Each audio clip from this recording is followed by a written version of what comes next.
I'm very honored and pleased to introduce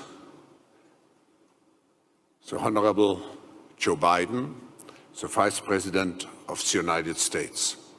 I'm so pleased to see you back here in Davos, because I remember before you assumed your position as Vice President of the United States, you came here as a senator, you came here as the chairman of the Foreign Relations Committee of the Senate, and I have to say, in my memory, you were one of the most engaged and hardest working participants here at the annual meeting. I watched you in the morning up to midnight sometimes, one engagement after the other one.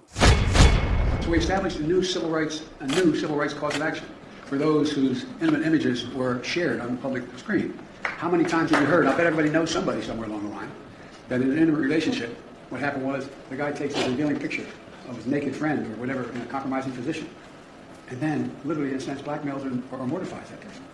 Send it out, put it online. Would there be any place for fossil fuels, including coal and fracking, in a Biden administration?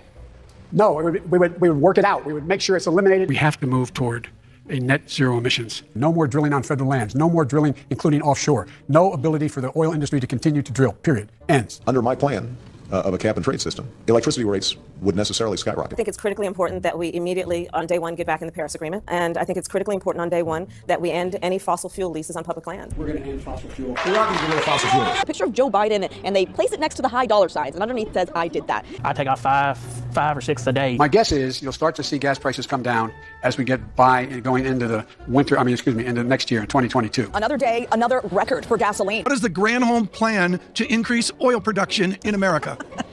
Oh my God. That is hilarious. It's simply not true that my administration or policies are holding back domestic energy production. Because I'm capping greenhouse gases, coal-powered plants, natural gas, you name it, whatever the plants were, whatever the industry was, they would have to retrofit their operations. That will cost money. They will pass that money on to consumers. Gas prices have hit a record high again today. We will, in fact, reduce inflation. Reduce inflation. Reduce inflation. Make no mistake, inflation is largely the fault of Putin. The current spike in gas prices is largely the fault of Vladimir Putin. You may have noticed this week that your gas prices have gone up. A lot of it has to do with Vladimir Putin. On day one of the Biden presidency, joined the Paris Accord. He revoked the permit for the Keystone Oil pipeline. He's stopping new leases for drilling oil and gas on federal lands. We're not going to get rid of fossil fuels. Electricity rates would necessarily skyrocket. Look at the price of gas now. It's $7.55 a gallon. Hey, Putin, we're sending you a bill.